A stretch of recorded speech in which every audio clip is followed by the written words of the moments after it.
students of the 21st century will enter adulthood in a world very different from what their parents encountered. A world in which Asian nations are major cultural, political, and economic powers.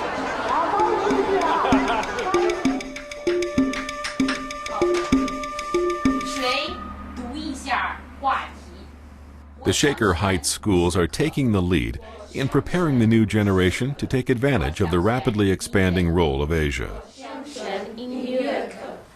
Often in life where things are imperfect, they are perfect. For more than 20 years, Shaker Heights High School has offered a unique Asian Studies course that covers the history, politics, literature, and culture of China and Japan. Complementing the course are student and faculty exchanges with schools in both countries. More recently, the schools have begun offering Mandarin Chinese at both the high school and elementary levels, and have expanded opportunities for student and faculty travel to China. At every step of the way, art, music, and cultural study play an integral role in furthering students' understanding of this dynamic region. Developed and taught in conjunction with the Cleveland Museum of Art, the Asian Studies course takes advantage of the museum's renowned collection of Asian art to deepen students' understanding of the region's history and culture. We live in the 21st century. Over 1/4 of the entire world's population lives in Asia. Asia is now a political and economic power in the world. And so to not know about over 1/4 of the world's population is both an insult to our kids and not teaching of it, but also more than that, it's providing our kids with totally a Eurocentric view of the world. The Asian Studies program in Shaker is now finishing its 20th year. 20 years ago, we got together and began to envision how could we begin to teach more non-Western history. We brought Marjorie Williams in, who is now Director of Education from the Cleveland Museum of Art, and together we created a program which connects us to both China and Japan, the history, the literature, the philosophy, the culture, a little bit of the language, and also the art.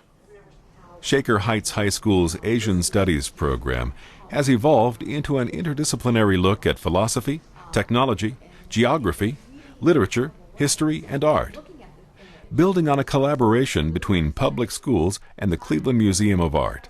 What we have discovered is that when an image or an object that dates back 5,000 years ago from ancient China becomes the focus of a curriculum that is normally just text-based, it brings a new awareness of that culture to a contemporary student. But yet I can understand the importance of the ceramic achievements, the importance of understanding and knowing the technology, inventing the technology for bronze and casting from bronze that created these extraordinary works of art that are tangible connections to these very important cultures.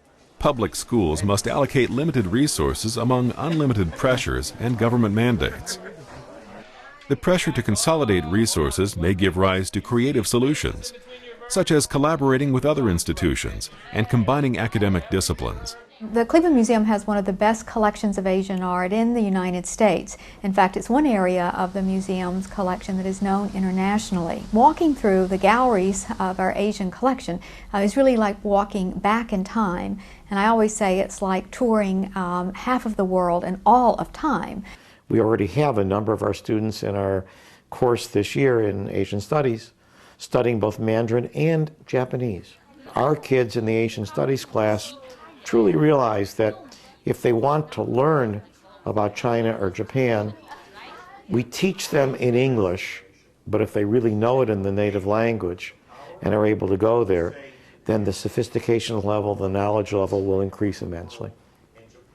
In 2006, Shaker schools began offering classes in Mandarin Chinese with a teacher from China through a joint program between the Ohio Department of Education and the Chinese government. And 6 to 6, how to say? Do you want to try? Okay, Ella. 6点课。6点 how many cultures? Yes.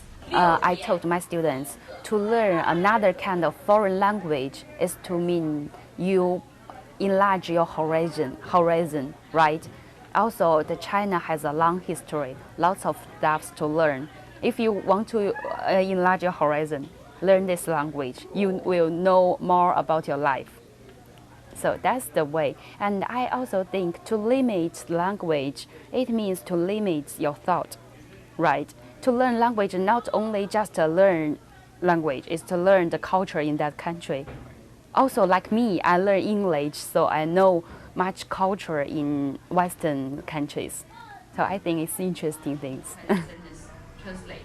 我昨天睡觉的时候 I was really excited to learn about the Mandarin Chinese class, even though it was in the morning, because I already had a full schedule.